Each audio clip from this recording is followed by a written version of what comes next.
독일의 한 젊은 남녀가 도나우 강변을 데이트하고 있었어요.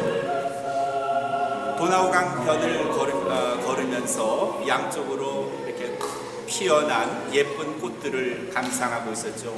손을 잡고 걸으면서 미래에 대한 푸른 꿈을 두 남녀 젊은 사람들이 가졌습니다. 남자의 이름은 루돌프였고 여자는 베르타라는 여자였습니다.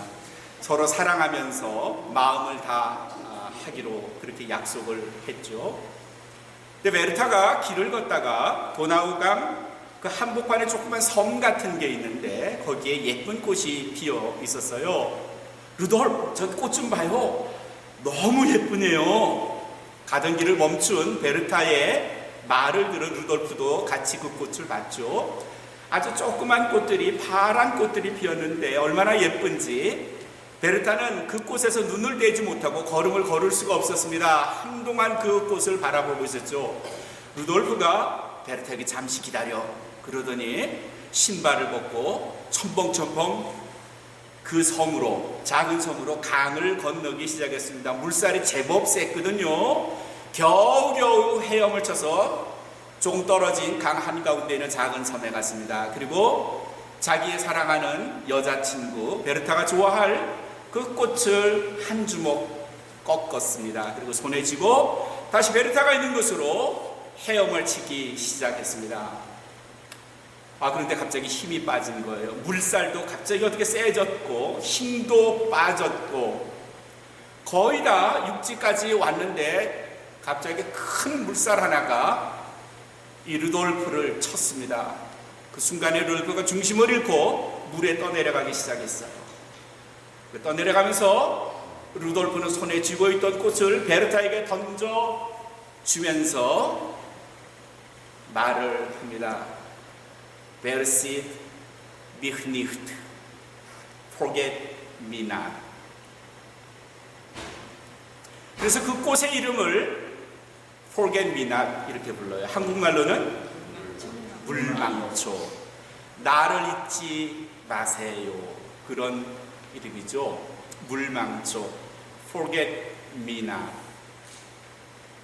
그래서 베르타는, 그리고 독일의 여자들은, 그리고 많은 사람들은 그 작은 파란 꽃을 볼 때마다 사랑하는 여자를 위하여 꽃을 꺾어다 던져주고 물속에 잠긴 루돌프를 생각하면서 잊어버리지 않을 것을 생각한답니다. 잊어버리는 것. 한국 속담에도 그런 말이 있죠. 호사유피 인사유명. 한국 그렇게 풀어서 말하면 호사유피. 호사, 호랑이는 죽어서 유피, 가죽을 남기고, 인사, 사람이 죽으면 유명, 사람 이름을 남긴다. 그러니까 이름 잊지 않는 것에 대한 또 다른 표현이기도 합니다. 잊지 않는 것, 그게 얼마나 중요한가 하는 겁니다. 누군가가 떠나서도 어떤 물건을 본다면, 어떤 특정한 음악을 들으면, 혹은 어떤 장소를 가면 지금 내 곁에는 없지만 누군가를 생각하는 것, 이건 아주 중요한 일이고요. 그리고 떠나간 사람에게도 아주 기쁜 일이죠. 그런데 반대의 경우들도 있습니다. 잊혀지는 것, 생각나지 않는 것, 이건 굉장히 비참한 일이고 가슴 아픈 일입니다. 오늘 우리가 읽었던 이사야서 49장 14절부터 해서는 이렇게 잊혀지는 것을 두려워했던 이스라엘 백성들이 하나님께 절규하면서 하소연하는 말씀입니다. 49장 14절에서 시온이 이르기를, 오직 시온이 이르기를, 시온이라 하는 말은 이스라엘이라는 말이고 그것은 이스라엘 백성들을 의미하는 거죠. 이스라엘 백성들이 말하기를, 호소하기를, 외치기를, 절규하기를 뭐라고 하는 거면 여호와께서 나를 버리시며, 여호와께서 나를 버리시며 주께서 나를 잊어버리셨구나. 주께서 나를 기억하지 않으시는구나. 이스라엘 백성들이 하나님을 향해서 외치고 말합니다. 하나님, 나를 버리신 겁니까? 나를 잊어버리신 겁니까? 나를 기억하지 않으시는 겁니까?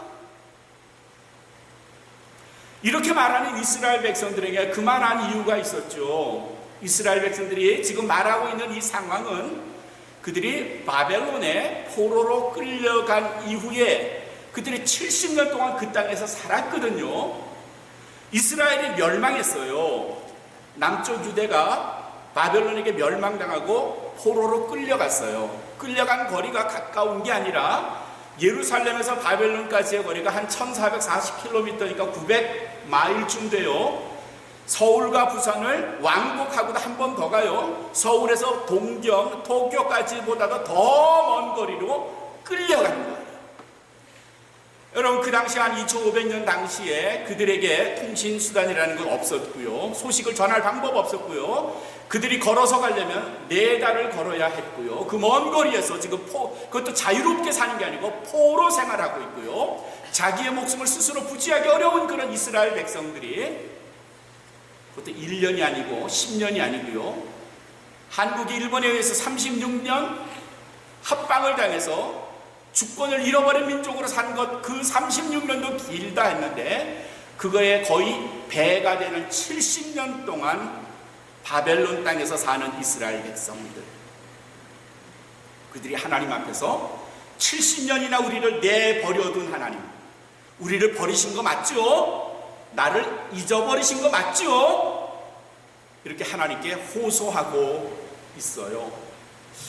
우리는 얼마나 견딜까요? 한 1년쯤 하나님이 날 안 돌아보시면 견뎌낼까요? 내가 어떤 실수를 해서 감옥에 갔어요. 유치장에 갔는데 감옥에서 1년 동안 내 부모님이 나를 면회오지 않는다. 그럼 여러분 어떡하실 것 같아요? 부모님에 대한 마음이 어떨 것 같아요? 우리 엄마가 바쁘니까, 아빠도 바쁘니까 내가 이해하지. 그래요, 1년은 이해한다 칩시다. 한 2년쯤 안 오시면 그래도 이해한다 하시겠습니까? 5년쯤이면 어떨까요? 10년쯤이라도 여전히 똑같은 말 하시겠어요? 70년이면 어떨까요? 하나님의 백성이라고 믿었던 이스라엘 백성들, 하나님이 택하시고 하나님께 속한 백성이라고 믿었던 이스라엘 백성들, 70년 동안 유배 생활을 한 거죠. 포로 생활을 한 거예요. 그리고 참았어요. 그래도 하나님 자기들을 구원해 내시지 않자 절규하며, 하나님 이제 나를 버리신 거 맞죠? 나를 잊어버리신 거 맞죠? 이렇게 절규하며 하나님께 호소하는 말씀이 오늘 우리가 읽은 14절이에요. 어때요? 이 호소가 좀 무리인가요? 좀 오버한 건가요? 그럴 수 있다고 생각 들지 않아요? 아마 어쩌면 이스라엘 백성도 꽤 오래 참은 걸걸요? 이 말을 들으신 하나님께서 이사야 선지자를 통해서 15절과 16절에서 뭐라 말씀하시는지 한번 볼까요? 15절과 16절 말씀을 한번 좀 볼까요? 하나님께서 이사야를 통해 이렇게 말하십니다. 여인이 어찌 그 젖먹는 자식을 잊겠으며, 여인이 어찌 그 젖먹는 자식을 잊겠으며, 그러니까 이스라엘 백성들이 젖먹는 자식이라는 뜻이죠. 자기 태에서 난 아들을 긍휼히 여기지 않겠느냐. 이 하나님의 마음이래요. 하나님 날 잊으신 거죠? 날 버리신 거죠? 라고 하나님께 절규하며 호소했던 이스라엘 백성들에게 하나님은 여인이 어찌 그 젖먹는 자식을 잊을 수 있니? 그 태에서 난 아들을 어떻게 긍휼히 여기지 않겠느냐. 내가 너를 어머니의 심정으로, 내가 너를 내 아들로, 내가 너를 젖먹는 자식으로 생각하며 잊어버리지 않고 있다. 이렇게 대답해 주신 거죠. 그리고 더 결정적인 건 16절에 그 다음 절에 있는 말씀이에요. 내가 너를 내 손바닥에 새겼고 I engraved you on my palms. I engrave는요 파내는 거예요. 깎아내는 거예요. 글씨를 쓰는 게 아니고 쓴 글씨를 칼이나 아주 그 두툼한 장비를 통해서 긁어내고 깎아내서 움푹 들어가게 하는 게 engraving이에요. I engrave you on my palms. 내가 너의 이름들, 너의 상황들, 너의 사정을 내 손바닥에 새겼고 그랬어요. 뿐만 아니라 너의 성벽이 항상 내 앞에 있느니라. 너의 성벽이 뭘까요? 이스라엘 백성들의 성벽을 말해요. 근데 그 앞에 항상 내 앞에 하나님 앞에 있대요. 지금 이 당시에 이스라엘 백성의 예루살렘의 성벽이 어떻게 되는지 아세요? 예루살렘의 성벽이 바벨론에 의해서 전부 다 멸망당했거든요. 성벽이 허물어졌거든요. 성이 없어졌거든요. 허물어진 성벽. 그게 지금 이 당시 상황인데 하나님이 이상하게 말씀하시는데 너의 성벽이 항상 내 앞에 있다. 너의 성벽은 허물어지지 않았다, 그런 말씀이죠. 너의 성벽은 여전히 존재한다. 그러나 어디에? 내 앞에. 이 말씀은 뭔가면요, 하나님은 여전히 이스라엘 백성들을 잊어버리지 않으시고요, 너희를 여전히 기억하신다는 말씀이죠. 하나님 마음속에 이스라엘 백성들은 지워질 수 없는 존재래요. 내가 너를 내 손바닥에 새겼다. 새겼다는 말이 뭘까요? 네, 잊어버리지 않았다는 말입니다. 뿐만 아니라 소유했다 하는 말입니다. 내 손바닥에.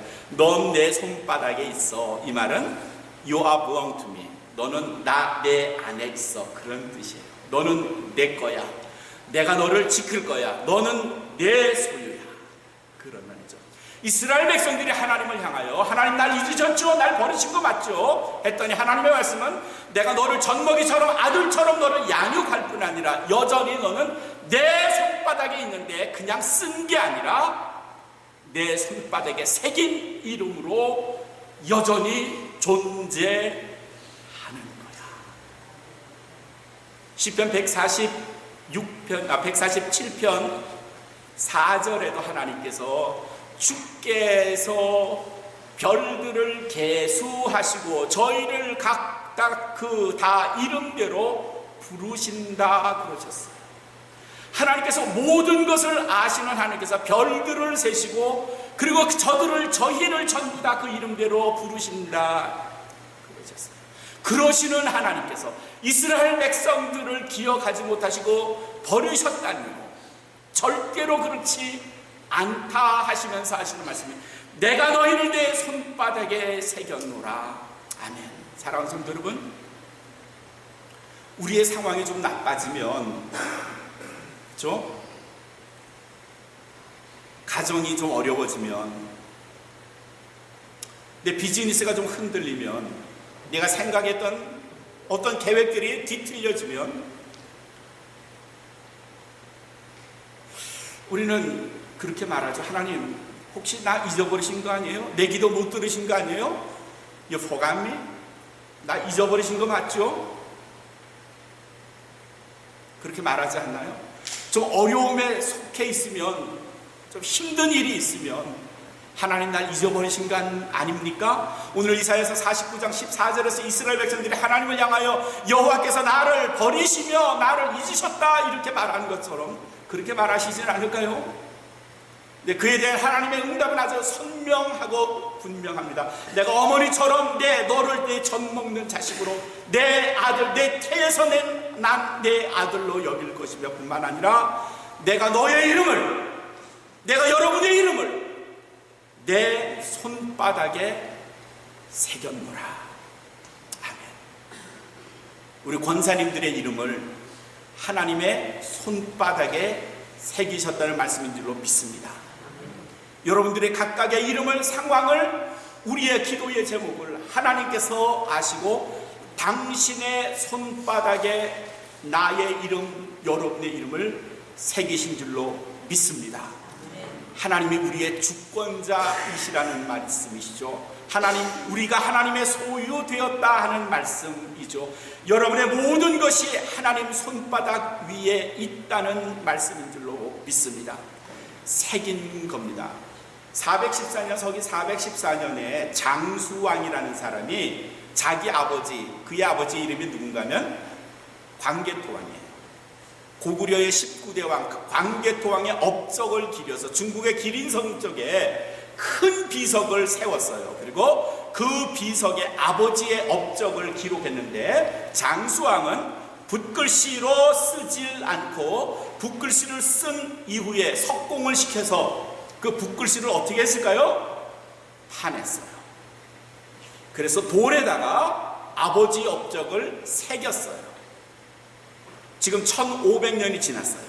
414년에 새긴 그 광개토왕비가 2000년이 지난 2015년 지금까지 그 새긴 글씨가 여전히 선명하게 존재해요.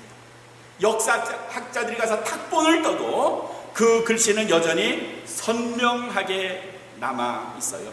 돌에다 새긴 글씨가 1500년이 지나서도 그대로 남아 있는데 하나님 손바닥에 새긴 우리의 이름, 우리의 기도, 우리의 가치, 우리의 환경 잊어버리셨을까요? 없어졌을까요? 우리를 버리신 거라고요? 아니요. 여전히 기억하시고요. 여전히 하나님께서 당신의 아들로 당신의 태에서 태어난 자식으로 우리를 품어주실 줄 믿습니다. 어렵든 힘들다고요. 그럴 때마다 그래, 내 이름이 하나님의 손바닥에 새겨졌지, 힘을 내시기를 주님의 이름으로 축원합니다. 하나님의 이 손바닥에 내 이름이 새겨졌다는 말은 하나님의 소유됐다, 하나님 나를 기억하신다는 것뿐만이 아니라 앞으로도 하나님이 나를 기억하시고 나를 돌봐주신다 하는 의미까지 포함이 되어 있어요. 그 다음에 17절에서부터 말씀을 보시면요, 자식들이 돌아오는데요. 이제까지 떨어져 있었던, 헤어져 있었던 자식들이 돌아오는데요. 그리고 그 우리의 허물어졌던 성벽, 우리의 허물어졌던 그 황폐한 땅으로 우리의 자식들이 돌아오고요, 그 땅을 허물었던 사람들, 우리를 못살게 굴었던 그 나쁜 사람들이 다 땅을 떠나버린대요. 18절에는요 그 땅으로 돌아오는 사람들이 메어져서 19절에는요 우리의 허물어졌던 땅, 우리의 아주 황폐했던 땅에 오히려 좁아질 정도로 사람들이 모여서 흥황케 된다는 역사가 17절에서 19절까지의 말씀 속에 가득 차 있어요. 우리를 돌봐주신다는 겁니다. 당신의 손바닥에 새긴 이름들에 대해서 하나님께서는 장래에도 미래에도 책임져 주시겠다는 하나님의 분명한 약속인 줄로 믿습니다. 이스라엘 백성들이 애굽 땅에서 420여 년 동안 고생했거든요. 근데 이스라엘 백성들이 얼마나 힘들었을까요? 짜증냈었을 거예요. 그런데 420년이 지난 후에 마침내 하나님이 그 백성들을 이스라엘 땅으로 구원시키셨어요. 420년이나 걸려서. 왜 그리 오래 걸렸을까요? 네, 그 말씀을 보려면 창세기 12장 2절을 봐야 됩니다. 창세기 12장 2절에서 하나님이 아브라함을 갈대아 우르에서 불러내시면서 하신 말씀이 뭔가 하면, 아브라함아, 내가 너로 큰 민족을 이루게 할 때다. 내가 너로 큰 민족을 이루게 하고 내가 너를 복되게 하여 내 이름을 창대케 하리니 너는 복의 근원이 될지라. 내가 너로 큰 민족을 이룬다. 민족이에요. 이건 네이션, 나라라는 말이에요. 하나님께서 이스라엘 백성들을 애굽 땅에 집어넣으신 이후에 그들이 조그만 가정에서 부족이 되고 조금 더 큰 사람들이 되고, 그리고 마침내 400년을 지났을 때 200만 명 이상의 민족이 되었을 때 비로소 하나님은 이제 아브라함의 약속을 실현할 때다. 그러시고 이스라엘 백성들을 해방시키십니다. 하나님은 당신의 백성들에 대해서 끝까지 책임져 주신다는 거죠. 미래를 보장해 주신다는 겁니다. 그럴 때 우리는요 그거 잘 못 참아요. 420년은 고사하고 42년도 잘 못 참고요 짜증내죠. 하나님이 없는가 보다, 하나님이 나를 버리셨는가 보다 라고 말입니다. 제가 좋아하는 영국의 크리스천 그 어서 중에서 문학가 중에서 C.S. 루이스라는 사람이 있습니다. 아주 그분의 책은 정말 신앙적이고 참 좋습니다. 그분이 쓴 책 중에 The Business of Heaven이라는 책이 있어요. 하늘에서의 비즈니스 그런 제목이에요. The Business of Heaven에 이런 비유가 있습니다. 아이들이 갓 태어났을 때 아이들은 본능적으로 엄마의 젖 냄새를 맡고 그리고 젖을 물어요. 그리고 DNA에 저장된 대로 그 젖을 쭉쭉 빨아서 먹어요. 갓난아이가 엄마의 젖을 물고 빨 때에 이 아이에게는 그 젖의 소유자가 자기를 낳아준 엄마라는 인식이 없어요.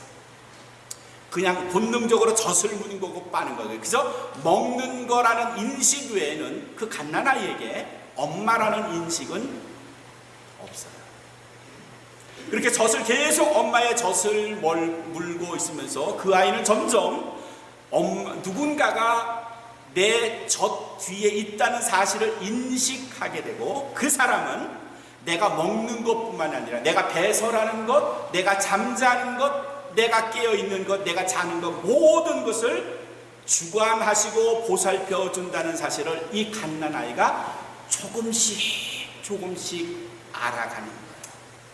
그러다 어느 날 내게 젖을 물려주는 사람이, 내 기저귀를 갈아주는 사람이, 내가 잠잘 때 나를 보살펴주는 사람이 바로 이 사람이구나. 아, 엄마네를 알게 됩니다. C.S. 루이스의 The Business of Heaven이라는 책에서의 이 비유를 가만히 보면 우리도 그래요. 우리도 갓난아이 수준의 신앙생활할 때에 내게 끊임없이 내 생활을 책임져 주시고 보살펴 주는 누군가가 있다는 사실을 잘 모르고요, 그저 잘 되니까, 그저 내가 살만하니까, 그저 내 능력으로 되는 줄 알지만 신앙의 눈을 뜨게 되면서 조금 더 우주적인 철학을 갖게 되고 시야를 확보하게 되면서 그 뒤에 누군가가 있다는 사실을 확인하게 되고, 그가 하나님이시라는 사실을 알게 되고, 그리고 고백하게 되죠. 우리의 신앙 수준은 어디까지 왔을까요? 여러분의 신앙 수준은 어디까지 왔습니까? 하나님께서 우리의 이름, 우리의 상황을 당신의 손바닥 위에 새기셨다고 했는데 그 사실을 알고 계시나요? 믿고 계신가요? 혹시 무관심하다고 하나님이 나에 대해서 무관심하다고 생각될 때에 짜증내서 하나님 나를 버리신 건가요? 나를 기억하지 못하시는 건 아닌가요? 이렇게 원망했던 적은 없습니까? 이번 주 토요일이 8.15 광복절이에요. 대한민국이 분단된 지 올해가 몇 년째? 70년째. 그리고 6.25를 통해서 나라가 또 반으로 두 동강이 났어요. 한 사람이 그 당시에 유명한 말을 했습니다. All soldiers never die. They just fade away. 누가 이런 말을 했을까요? 더글러스 메가더, 제너럴 더글러스 메가더 장군이 그런 말을 했어요. 김상국 권사님은 영어를 전공하셨기 때문에 웬만한 건 다 기억하시고 아시죠? 노병은 죽지 않는다. 다만 사라질 뿐이다. 그 메가더 장군이 대한민국을 폐허가 된 한국을 떠났을 때죠. 1953년 7월에 이제 휴전협정이 되고 한국을 그 전에 떠나게 됐는데, 메가더 장군이 한국을 떠나면서 이런 말을 했답니다. 이 나라가 다시 복구되려면 100년은 더 걸릴 것이다. 폐허가 된 대한민국을 바라봤던 메가더 장군이 대한민국이 원래의 모습을 되찾으려면 100년은 더 걸릴 것이다. 근데 대한민국에 100년이 더 걸리려면 아직 한 40여 년 더 있어야 되는데, 대한민국의 모습은 어떻습니까? 복구가 됐나요? 안 됐나요? 복구가 되고는 안 됐어요. 불과 전쟁의 폐허 속에서 30-40년 이후에 대한민국은 엄청난 다른 모습으로 변화되었습니다. 20세기의 대한민국은요, 하나님의 은혜로 복음이 들어왔지만 사탄의 방해로 들어온 복음이 토착화되면서 한국 땅에 잘 정착되면서 귀신의 나라 일본, 온갖 우상의 나라 일본에 의해서 한국이, 교회가, 크리스찬들이 엄청난 핍박을 당했고요, 하나님의 은혜로 겨우 해방이 되는가 했더니 이번에는 무신론을 주장하는 공산주의 북한 김일성에 의해서 그 나라가 반토막이 나고 말았습니다. 다른 말로 하면요, 하나님의 백성으로 세상의 선교를 이끌고 나가야 할 대한민국이 끊임없는 무신론주의 우상의 국가들에 의해서 초토화되어 가고 있었어요. 그렇다면 한국은 지금 기독교 국가의 나라가 되지 말았어야 했는데, 일본이 36년 한국을 그렇게 핍박했어도, 전쟁으로 3년 동안 황폐가 되었어도, 대한민국은, 그리고 그 안에 기독교는, 그리고 교회는, 그리고 크리스천들은 오히려 더 강한 힘을 가지고 있다는 사실. 이게 뭡니까? 이게 뭐죠? 이게 뭡니까? 하나님께서 우리 대한민국을, 우리 한국 땅의 교회를, 우리의 이름들을 당신의 손바닥 위에 새겼기에 가능한 줄로 믿습니다. 우리의 이름을 손바닥 위에 새기신 하나님, 그 하나님께 우리가 드려야 할 기도는 뭡니까? 오히려 이전보다도 더 강압폭력 정책으로 북한 땅에 남아있는 그리스도인들을 끊임없이 총살시키고 죽이고 있는 저 정권을 향하여 하나님 긍휼을 베풀어 주시옵소서. 저들의 이름을 당신의 손바닥에 새기지 않았습니까? 우리가 기도해야 할 줄로 믿습니다. 우리는요, 엄청난 힘을 가진 기독교인이고요, 하나님께서 우리에게 저항할 수 있는 믿음을 주셨고요, 더구나 우리를 미국 땅에 보내서 측면에서 대한민국을 지원하게 하셨고요, 하나님께서 우리의 이름을 기억하시고 손바닥에 새긴 것조차도 감사하지만, 그것을 감사하는 우리 모두가 함께 해야 할 일은 아직도 분단된 저 대한민국의 현실, 남아있는 그리스도의 이름들을 그리스도를 부르지 못하고 있는 우리의 사랑하는 동료, 우리의 동포, 저 풍력 땅에 우리의 사랑하는 동족을 위하여, 그 교회들을 위하여 하나님, 당신의 손바닥 위에 새긴 저 북한 교회들을 주께서 불쌍히 여기시고 저들을 주의 은혜와 긍휼로 해방시켜 주시옵소서. 이게 해방 70년을 맞는 우리가 해야 할 기도인 줄로 믿습니다.